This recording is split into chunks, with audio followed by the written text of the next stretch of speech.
శ్రీశ్రవణ ఛానల్‌కి చిన్నారులందరికీ, శ్రోతలందరికీ కూడాను మరొక్కసారి స్వాగతం.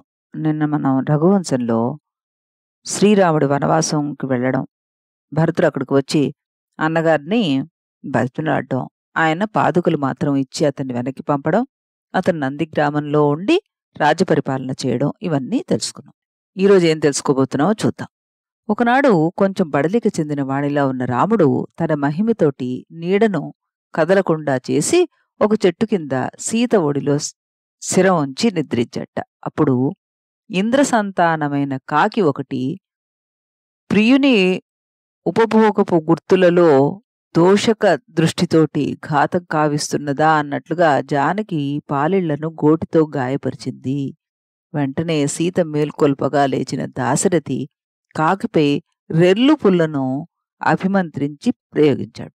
ఫలితంగా ఒక కన్ను పోగొట్టుకున్న ఆ కాకి తుదకు ప్రాణరక్షణ కావించుకున్నది అంటూ కాకి వృత్తాంతాన్ని కూడా అక్కడ మనకి చెప్పారు కాళిదాస్ గారు. అది జరిగాక అది దగ్గర ప్రదేశం కాబట్టి భరతుడు మళ్ళీ వస్తాడేమోనని శంకించి రాముడు తమ ఎడబాటును సహించలేక తహతహలాడుతున్న లేళ్లతోటి నిండిన చిత్రకూటాన్ని వదిలి దూరంగా వెళ్ళిపోయాడు.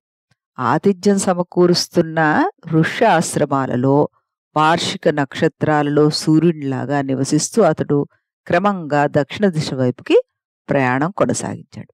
అతని వెంట నడుస్తున్న జానకి కైకేయి కాదన్న గుణాలపైన ఔత్సుకంతో అనుసరించే రాజ్యలక్ష్మిలాగా రాజిల్లింది అంటూ కవి చక్కటి ఉపమానం వేశారు. మళ్ళీ ఇక్కడ అనసూయ సీతకు పూసిన పుణ్యగంధమైన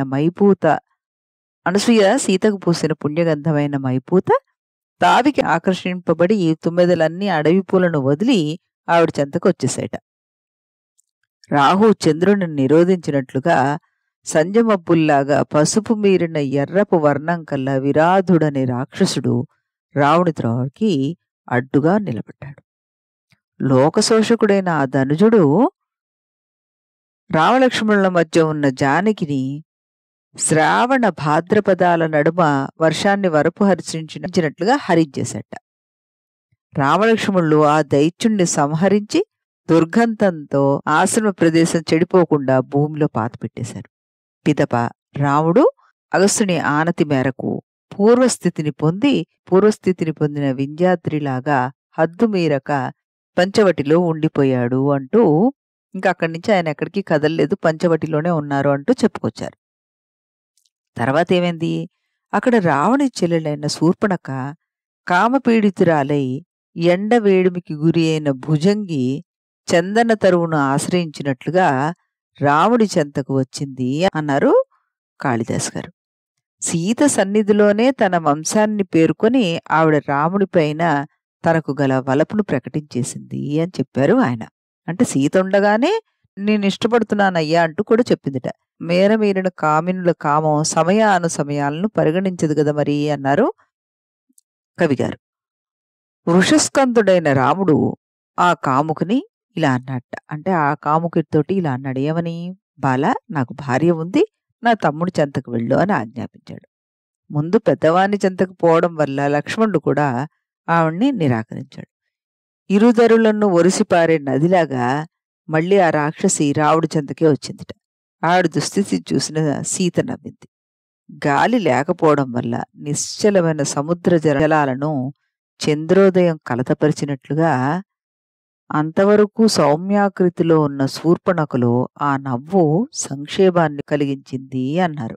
అంటే ఆయన చెప్తున్నారు, నిశ్చలంగా హాయిగా ఉన్న సముద్ర జలాల్లో చంద్రుడు రాగానే కొంచెం తాకిడి పెరుగుతుంది. చంద్రోదయం అవగానే అలలలో కొంచెం మార్పు వస్తుందన్నమాట. ఆ రకంగా ఈవిడ నవ్వు ఈ కాముకురాలైన శూర్పణఖకి క్షోభాన్ని కలిగించిందిట.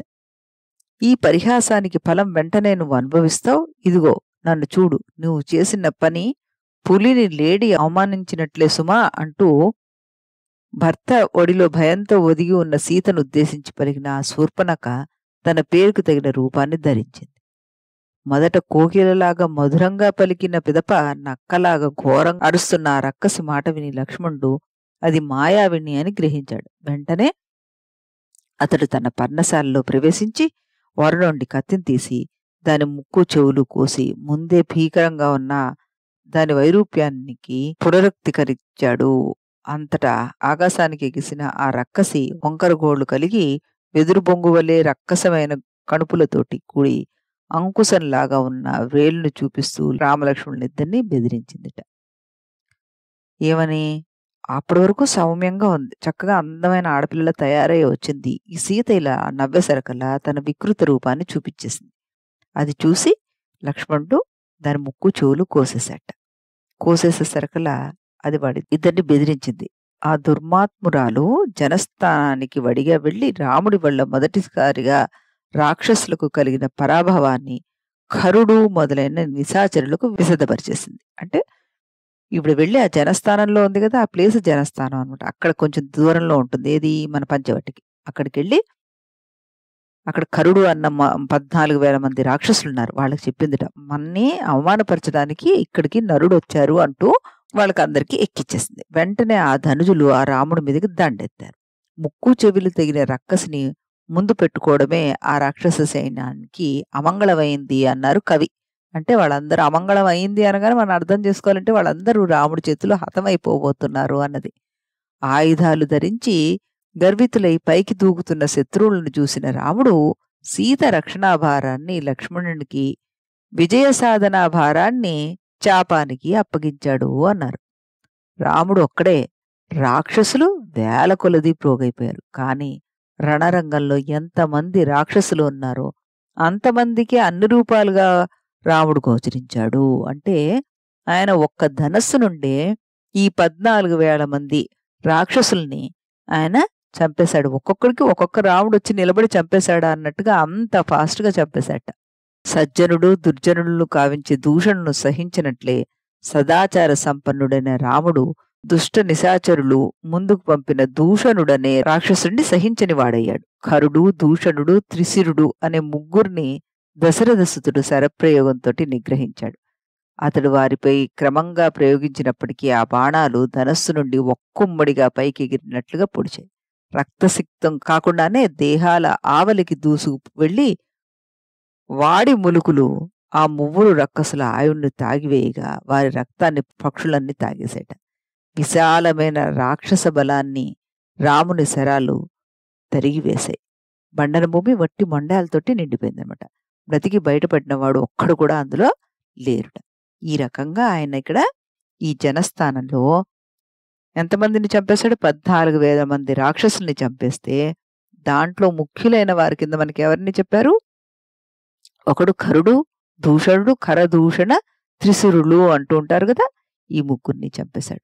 మరి దీనికి రివెంజ్ మన శూర్పణఖ ఇంకా బతికే ఉంది కదా, ఆవిడ ఏ విధంగా తీసుకుంటుందో చూద్దాం. మరి అది రేపటి ఎపిసోడ్లో మనం తెలుసుకోవడానికి ప్రయత్నం చేద్దాం. అంతవరకు సెలవు.